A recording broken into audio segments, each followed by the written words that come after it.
Turning 25 was supposed to mean something. Like, at the very least, I expected a happy birthday text from my own parents. Maybe a half-hearted Facebook post from my mom saying, "My baby boy is 25 today," with a blurry photo of me from 2009. But nope. Nothing. Not a text, not a call, not even a recycled party popper emoji. It was my 4th birthday in a row that my parents forgot. 4. I could have committed a federal crime, done my time, and been released, and they still wouldn't have noticed I was gone. I even waited until noon, thinking, maybe they're just late. You know. Like how forgetting your child's birthday is just a quirky little delay. So I'm scrolling through social media, feeling kind of hollow but also not surprised, and then BM. There it is. The digital slap in the face. A massive post from my mom, complete with sparkling emojis and a TikTok montage. Happy 21st to our angel girl Jenna. Wrap gift sparkling heart, you light up our world. Surprise #CAR reveal video coming soon. Proud parents birthday queen. And there she is. My little sister Jenna. Standing next to a brand new cherry red Jeep Wrangler, fake gasping, hands covering her mouth like she just won an Oscar. My dad's in the background awkwardly filming with his tablet like it's 2012. My mom's sobbing into a Starbucks cup. Cool. So, to recap, they bought her a whole vehicle. Me? I was eating leftover Chinese food alone in my apartment, watching anime reruns, and trying not to feel like I'd been emotionally ghosted by my own creators. But it wasn't just this birthday. Oh no. This was just the latest cherry on top of a long, moldy Sunday of neglect. My high school graduation? They were late because Jenna had a dance recital. My college acceptance? Brushed over during dinner because Jenna needed help picking nail colors for prom. My first apartment? Not a congrats, but a be safe text followed by 4 fire safety infographics. For years I played the role. The mature son. The one who understood. The one who didn't make a fuss. The one who gave Jenna my old laptop, helped her with math homework, drove her to soccer practice. And this is how I was repaid. Forgotten like a phone charger on vacation? By 10 p.m., I was just done. I blocked them all. Mom, Dad, even Jenna. I didn't text a dramatic farewell. I didn't post a call-out thread. I didn't scream into the void on Twitter. I just sat on my bed, closed my eyes, and made a decision. I was leaving. Not just emotionally, I mean physically. Gone. Out. Exit stage left. Because staying around people who only remember you when they need something? That's not love. That's customer service. And I've been underpaid for years. Leaving wasn't some dramatic movie scene. There was no stormy night, no Tear Street goodbye letter, no indie guitar music in the background. It was a Tuesday. I woke up, stared at the ceiling of my crappy apartment, the one I could barely afford because I was working at my dad's friend's auto garage for what I can only describe as exposure pay, and I just knew. I was done being the family's emotional background character. No more. You're the strong one. Nonsense. That was just code for, we'll ignore your pain while we book Jenna a spa day. First step, quit the job. I walked into the garage, handed my notice to Frank, who smelled like motor oil and microwaved regret, and said, I appreciate the opportunity. But I'd rather eat glass than keep pretending your oil-stained handshake makes up for all the unpaid overtime. He blinked. You serious? Dead serious, Frank. I've been getting paid in pizza slices and passive-aggressive comments. I'm out. Second step, find a new place. One that didn't reek of family favors or memories. I found a studio apartment across town, barely bigger than a walk-in closet, but it had one thing I'd never had before: peace. No reminders of Jenna's endless surprise party videos. No framed family photos where I wasn't even in the shot. Just me, 4 walls, and silence. And let me tell you, silence never sounded so beautiful. Packing was easy. I didn't own much. clothes, a busted laptop, 2 mugs, and 1 Polaroid photo from a zoo trip when I was 12. Jenna had begged to ride the camel, so I gave up my turn. She got the photo. I was cropped halfway out. I almost threw it away, but instead I snapped it in half. She could keep her half. I was done carrying the weight of both our childhoods. I threw out the happy birthday banner my mom reused 3 times for Jenna but never once for me. Dumped the world's best son mug my dad gave me the day after I helped him move a fridge up 3 flights of stairs while he supervised from the couch with a Gatorade. It felt cleansing. Like I was finally scrubbing off the mildew of guilt and forced gratitude. Moving day was chaotic in the most anticlimactic way. I packed everything into the back seat of my car, which doubled as my therapist for a good 2 years, and drove off without a word. No dramatic music. No one running into the street screaming, "Wait! Don't go!" Just the sound of my turn signal clicking as I pulled away from a family that had already emotionally left me years ago. Once I was settled into my new place, with its flickering hallway light and an artistic ceiling stain shaped like a weeping clown, I sat on my futon and did the final, sacred ritual. I unblocked their numbers. Just long enough to see if anyone had tried. There was nothing. Not a happy belated. Not a hey, are you okay? Not even a guilt trip. It hit me like a sucker punch. Because for a brief second I'd hoped. Pathetic, I know. So I blocked them again. Permanently this time. The silence was jarring at first. Like walking out of a crowded stadium and realizing no one followed. But after the second day, that silence turned into music. No more Jenna's curated highlight reels. No more Dad's rants about kids these days. Like he wasn't the one who burned toast twice a week. No more Mom's backhanded, checking in, messages that always ended with, "Anyway, can you Venmo Jenna $50? Just me, some leftover noodles, and the comforting buzz of not being needed. I didn't owe anyone anything anymore. And damn, that felt good. The salvage yard smelled like rust, burnt rubber, and a dash of regret. But somehow, it was an upgrade from Frank's garage. The boss was a gruff middle-aged guy named Tony who didn't waste words. He hired me with a grunt, a handshake like a bear trap, and one rule. Don't steal the copper, don't ask dumb questions, and we'll get along just fine. Charming! But I wasn't here for warm hugs. I was here to rebuild. Tony introduced me to the only other guy working the yard that week, Clay.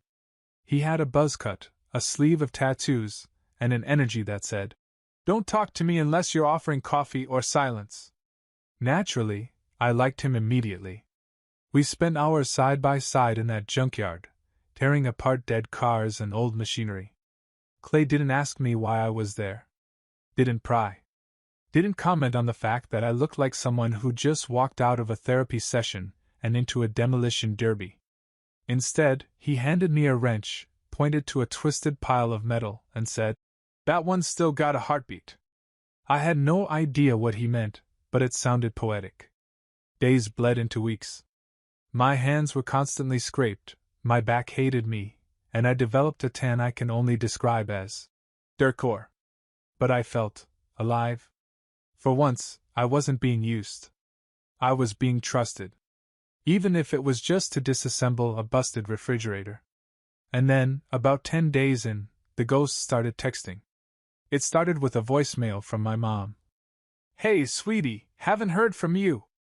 Jenna's wondering why you didn't comment on her post. Hope everything's okay. Red heart." Okay? I was elbows deep in a rusted-out Volvo, but sure, Mom. Let's talk Instagram engagement. Then came the texts. "Dad, saw your old car parked somewhere else. You move? Everything cool? Jenna, you didn't like my car post, sad face. Are you mad? Are you mad? Girl, I've aged 4 years since you last acknowledged my existence on purpose." I didn't respond. I was tempted, sure. I typed out drafts. Sarcastic masterpieces. Stuff that could have gone viral. But I didn't hit send. Clay noticed I was tense one afternoon, hunched over a busted alternator like it owed me money. "You look like you're trying to murder that thing," he said, squinting at me through a haze of dust. "Family drama," I muttered. He nodded slowly, then casually tossed me a bottle of water. "My sister blocked me 3 years ago because I wouldn't give her my Netflix password. Haven't talked since." I blinked. "Over Netflix?" "Yup. I was the last sibling who hadn't changed the account name to something petty. She took it personally." We both laughed, and just like that I felt seen. Not pitied.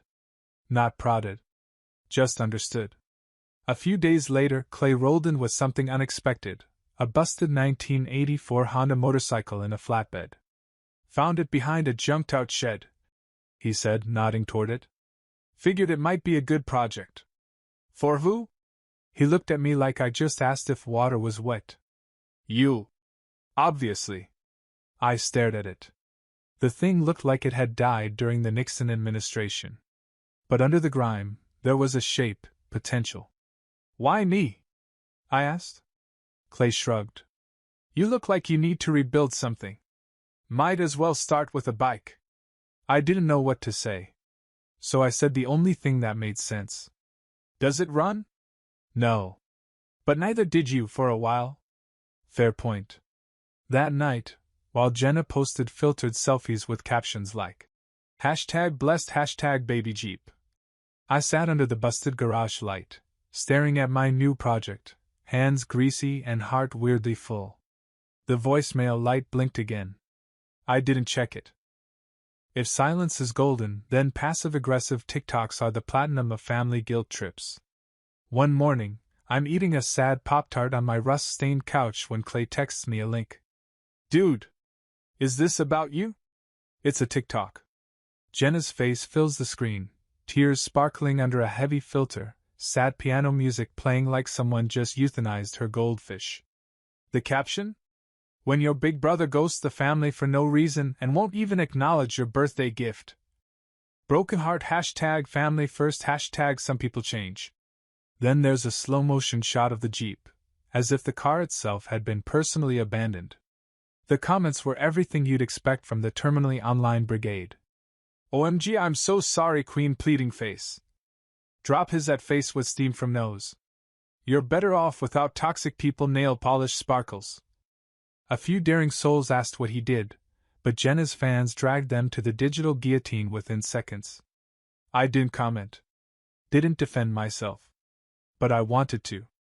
Oh, I wanted to clap back so hard my keyboard would need therapy. Instead, I turned off my phone. Didn't work. By lunchtime, my cousin Tara slid into my messages.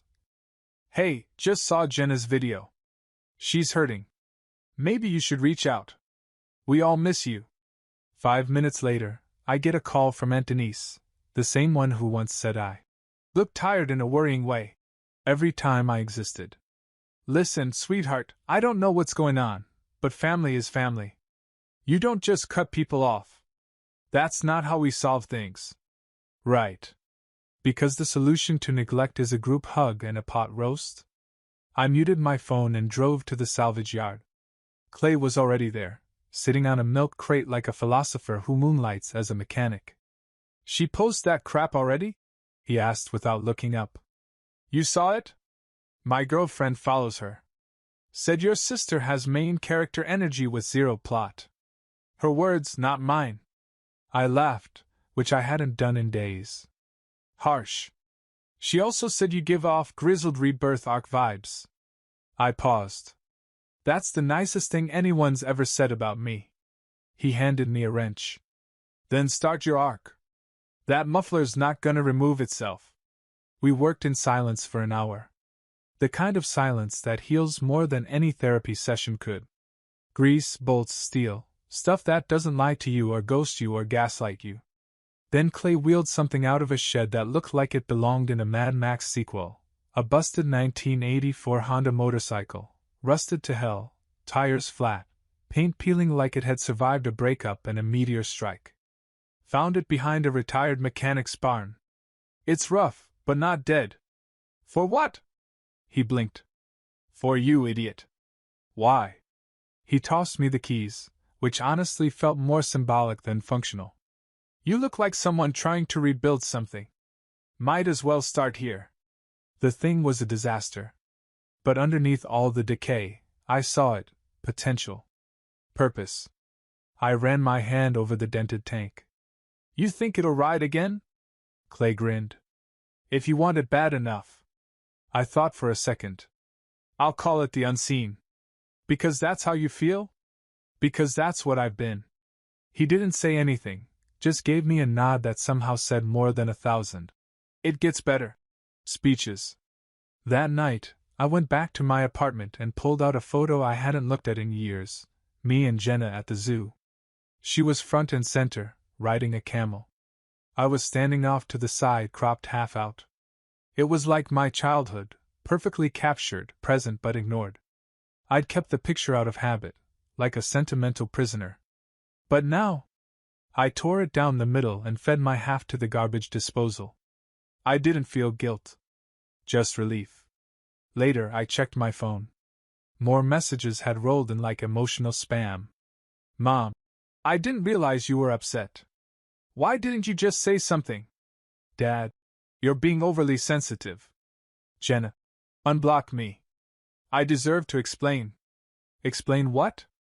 That her life came with bows and ribbons while mine came with chores and… Figure it out yourself. Lectures? No thanks. I put my phone on airplane mode and picked up a socket wrench. The unseen needed work. But so did I. I thought I'd get to live in peace a little longer. You know, just me, Clay, and the unseen, rebuilding our mutual trauma one bolt at a time. But apparently my family missed the memo about boundaries. Or maybe they just burned the memo, used it as kindling to fuel their next disaster. It started like any normal Thursday. I was at the salvage yard, halfway inside the gutted frame of a Toyota, covered in sweat and dignity, when I heard shouting near the front gate. I figured Tony was chewing out a delivery guy again. Nope. I peeked over a junked washing machine and my stomach dropped like it had read a spoiler. There they were. My parents. And Jenna. In full confrontation mode.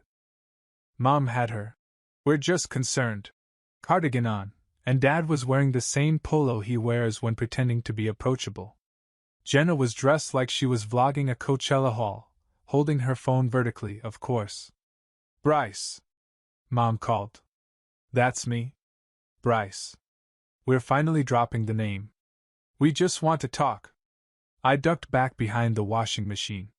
Clay appeared beside me like a damn ninja. Your circus is here. Not my monkeys, I muttered. You want me to throw them out? I'll call Tony. But I sighed.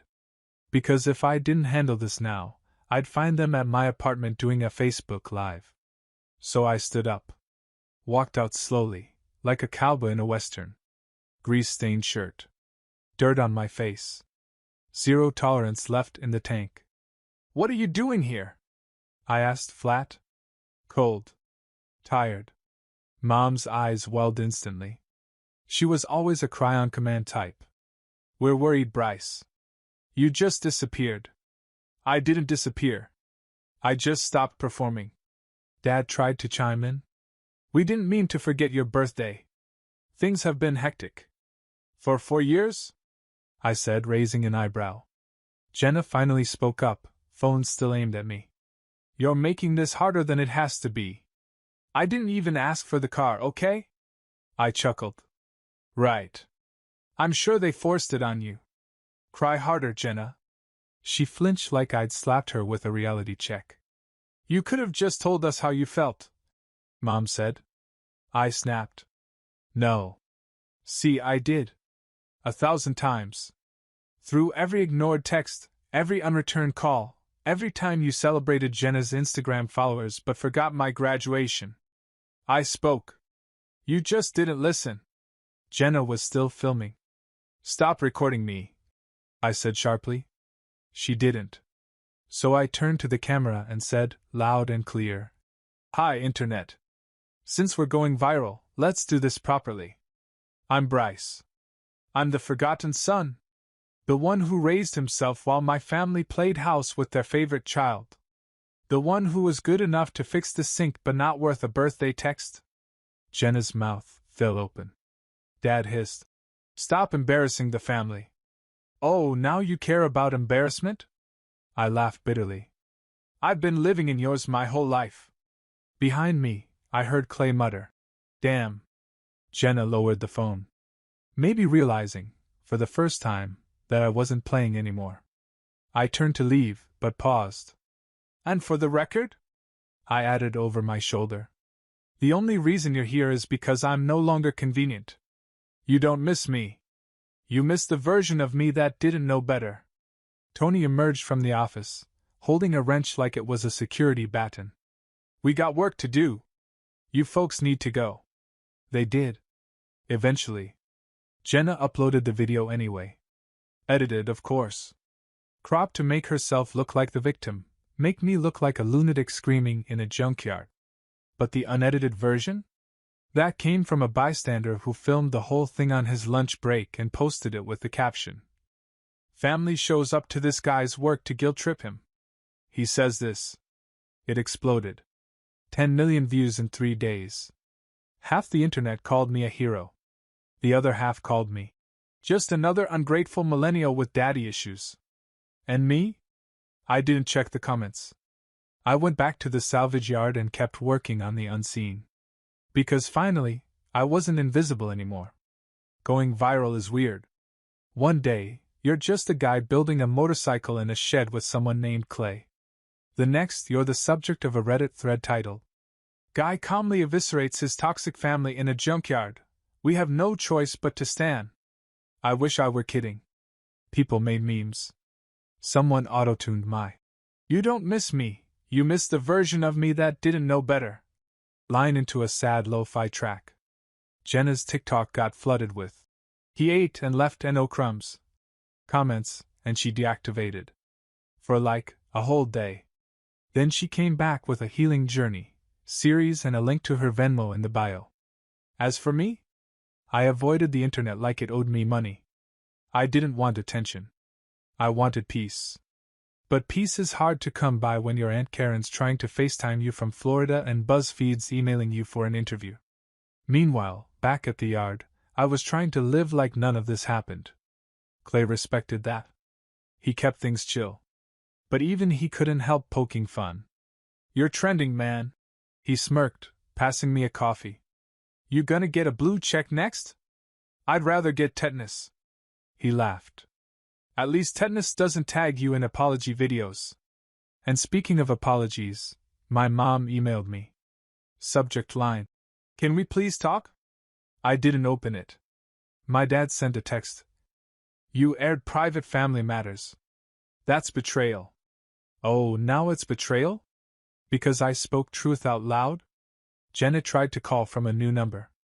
I declined. She left a voicemail crying about damage control and brand partnerships. Girl, I built a motorcycle from scrap. You think I care about your brand deal with a protein water company? But despite all the sarcasm and spite keeping me afloat, I hit a wall. It happened one night in the shed. I was tightening a bolt on the unseen when my hands started shaking. Not like, oh no, caffeine. Shaky, I mean soul deep, can't breathe. What the hell is happening to me? Kinda shaking. Clay noticed instantly. Yo. Sit down. I collapsed onto a crate. Heart racing. Mind spinning. He handed me a bottle of water. Panic attack? Maybe. Or my guilt finally catching up. He raised a brow. Guilt? For what? For saying everything I've held in for years. For making it public. For not feeling sorry. He was quiet for a long second. Then he said, You ever think maybe you're not broken, maybe they just never liked when you stopped being easy to break? I stared at him. You got out, Bryce. And now they can't control you. That's not guilt. That's grief. You're mourning the version of yourself that tolerated them.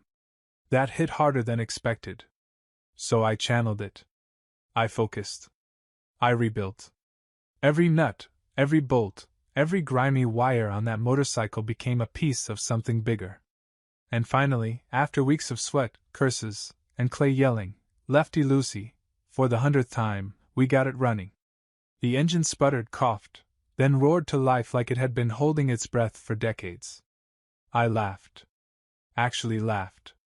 Clay handed me a metal plate we'd found in the junk pile. We engraved it together. For simple words. I am. Enough. I bolted it onto the bike like a badge of honor. That night, I printed a photo of the unseen, slid it into an envelope, and mailed it to my parents. No return address. No note. Just the bike. Just me. Rebuilt. Running. Unapologetically whole. I quit the salvage yard the next morning. Didn't even let the coffee finish brewing. Just walked into Tony's office, handed him a folded piece of paper with, "Thanks," written in black Sharpie, and said, "It's time." He didn't ask questions. Just gave me a solemn nod and said, "Don't die." "Can't make promises," I replied. I left my apartment key on the kitchen counter, took one last glance at the place where I rebuilt more than just a motorcycle, and shut the door. Permanently. The unseen was parked out front. Shining, proud, and somehow more alive than I'd felt in years. The kind of machine that doesn't purr, it growls softly, like it's been waiting for the right soul to ride it. I strapped on my helmet and did the most dramatic thing I'd done in months. I turned off my phone. No GPS. No social media. No notifications. Just asphalt and possibility. I didn't have a destination. That was the point. I was chasing freedom, not coordinates. But the road had other plans. I hadn't even cleared the city limits when I saw the street sign. Mason Ridge. The street I grew up on. The street where everything started and stopped. I didn't plan to pass by the old house. But part of me needed to. Not for closure. For confirmation. I had to see if I still gave a damn. So I turned left. The street hadn't changed much. Same mailboxes. Same cracked sidewalk. Same house at the corner where that one kid used to sell fake lemonade. And there it was. My childhood home. Beige siding. Wind chimes still clinking like nothing happened. I pulled over across the street. Killed the engine. Just stared. The porch light was on, even though it was morning. Curtains drawn. Plants dying on the windowsill. Some poetic symbolism, no doubt. And I felt nothing. No nostalgia. No regret. No ache in my chest. Just a strange, calm awareness that this house had never been home. It was just a container. 4 walls where I learned how to disappear without leaving. I didn't go to the door. Didn't leave a note. Didn't even spit on the driveway, though I briefly considered it. Instead, I revved the unseen once, a deep, throaty growl, and pulled away, tires humming like a hymn. A few miles out of town, I stopped at a gas station. The kind of place with 3 dusty pumps, a broken slushy machine, and a cashier named Mel who looked like he'd seen some things. "Nice ride," Mel said, eyeing the unseen. "You fix her up yourself?" "Yeah," I said, wiping my hands on my jeans. "Took some time." He nodded like that meant something deeper. "Looks like it was worth it." It was. As I rode away, wind in my face, sun on my shoulders, the world stretched out in front of me like an empty canvas begging for color. I realized I wasn't just leaving my family. I was leaving the role they wrote for me. I wasn't the fixer anymore. Not the afterthought. Not the fallback plan, the responsible one, the quiet support beam. I was the main character now. Somewhere down the road, I found a scenic pull-off spot overlooking a lake. No people. Just sky, water, and the hum of nature giving me a standing ovation for surviving. I parked, got off the bike, and took it all in. And then I did the cheesiest, most cliché thing imaginable. I yelled. Not words, just a raw, primal sound that echoed across the water like a final purge of every unspoken feeling I'd swallowed since I was 12. It felt ridiculous. It felt incredible. And it felt earned. I spent that night by the lake, wrapped in the kind of silence that doesn't ache anymore. It used to hurt, quiet. The kind of quiet that reminded me I wasn't worth calling. The kind of quiet that followed, "Happy birthday," when no one said it. But now, it was my anthem. The next morning, I rode for hours. Small towns. Empty stretches of highway. Gas stations where old men nodded like they knew what I was doing, like they'd done it too once, before they settled or surrendered. At some point, I passed a sign for a city my parents had moved to. I didn't flinch. I didn't veer off course. I didn't even blink. I just kept going. They never responded to the photo I mailed, the one of the unseen. I figured they wouldn't. There's no apology in silence, but there's no manipulation either. And I'll take indifference over emotional blackmail any day. Around sunset, I stopped again. Small diner, no name on the sign. Just coffee and grilled cheese that tasted like freedom. The waitress asked where I was headed. I said, "Anywhere that isn't backward." She smiled and said, "Then you're on the right road." And I believed her.